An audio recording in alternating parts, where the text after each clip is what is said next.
La grande problématique des véhicules électriques, ça a été la technologie pendant très longtemps, mais maintenant on a une technologie de batterie qui est très bien, qui permet d'avoir des bonnes performances, mais aussi ça a été le prix de ces voitures. D'accord. Et toute la stratégie de Renault aujourd'hui, c'est d'avoir des voitures électriques abordables en prix, et c'est ça qui est vraiment, je pense, la grande nouveauté qui va permettre de faire démarrer le marché, c'est-à-dire quand le véhicule électrique ne sera pas plus cher qu'un véhicule thermique.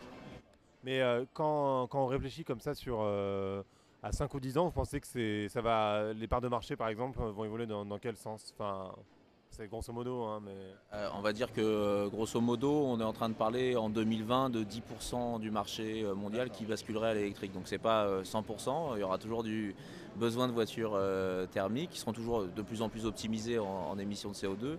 Mais 10% du marché peut basculer en véhicule électrique à l'horizon 2020 avec des véhicules qui sont à la fois abordables et pratiques à l'usage.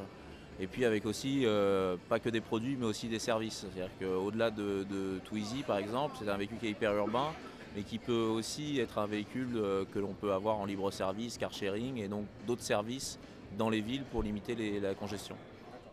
Pour vous, alors si on doit prendre les différents avantages de ce genre de véhicule, c'est quoi? Alors il y a effectivement l'écologie, mais il y en a forcément d'autres, hein. Alors il y a l'aspect effectivement écologique, c'est zéro émission, donc c'est bon pour l'environnement. Il y a l'aspect, je pense, plaisir de conduite. C'est quelque chose qui est très peu connu pour l'instant, parce que peu de gens ont eu la chance d'essayer des voitures électriques. Mais il y a un vrai plaisir de conduite à conduire des véhicules électriques, soit Twizy ou les autres.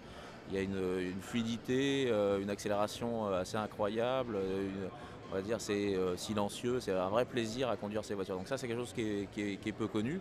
Et puis le dernier point c'est aussi l'avantage économique, parce que faire le plein d'un véhicule électrique ça coûte vraiment pas cher, ça coûte globalement 5, 6 fois, 7 fois moins cher que faire le plein en véhicule thermique. Et donc à partir d'un certain kilométrage ça devient intéressant aussi économiquement que de basculer en véhicule électrique.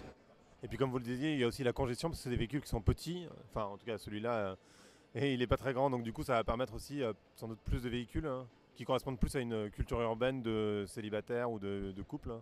Ouais, tout à fait. Alors chez Renault, on développe une gamme complète. Donc on a un Kangoo pour les livraisons, on a une Fluence qui est une familiale, on a Zoé qui est vraiment dire, la deuxième voiture du foyer, un peu la Clio qui fait 4 mètres. Et puis on a Twizy qui là vraiment est l'ultra urbaine, agile, qui se gare bien, qui circule très bien en ville.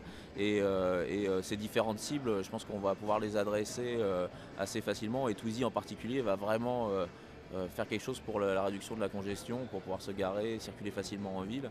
Et effectivement, dans des grandes villes, c'est extrêmement important, avec des centres-villes qui vont peut-être aussi se fermer aux voitures thermiques, comme ça se fait avec des péages dans certaines grandes villes. C'est aussi ce train-là qu'on essaye de suivre. Vous pensez que les gens, socialement, ils sont prêts pour ce genre de véhicule ou pas encore? Alors ils sont prêts, on va dire, ils ont tous la conscience, on va dire, écologique, la conscience sur l'aspect ressources, on n'aura pas du pétrole pour des centaines d'années encore. Donc ça, les gens sont conscients de ça. Ils n'ont pas encore conscience à la fois vraiment de l'usage, de qu'est-ce que ça va vouloir dire au quotidien rouler en véhicule électrique. Je pense qu'ils n'ont même pas conscience de leur usage aujourd'hui de la voiture. C'est-à-dire que véhicule électrique, on va dire Twizy c'est 100 km d'autonomie, les autres c'est 160 km d'autonomie. Les gens sont assez réticents vis-à-vis de ça, mais quand on leur pose la question, mais finalement vous faites combien de kilomètres tous les jours? Ils font tous 30, 40, 50 km et ils n'ont jamais besoin de faire 150 km à part pour partir en vacances avec une grosse voiture.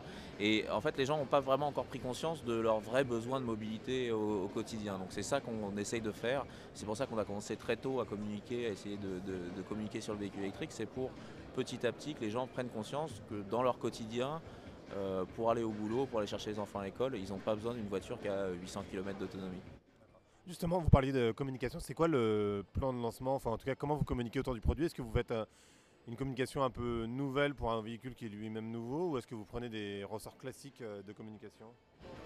Je pense qu'on a un peu, on fait du classique, et puis après, effectivement, ce qui n'est pas classique déjà sur le véhicule électrique, c'est qu'on a commencé très tôt par rapport à la sortie des véhicules. Ça fait globalement 2 ans qu'on commence à essayer de communiquer sur le véhicule électrique, sur les prix, sur l'ensemble de l'écosystème qui va autour du véhicule électrique. Ça, c'est parce qu'il y a une période d'apprentissage, il faut être hyper didactique, pédagogique autour du véhicule électrique.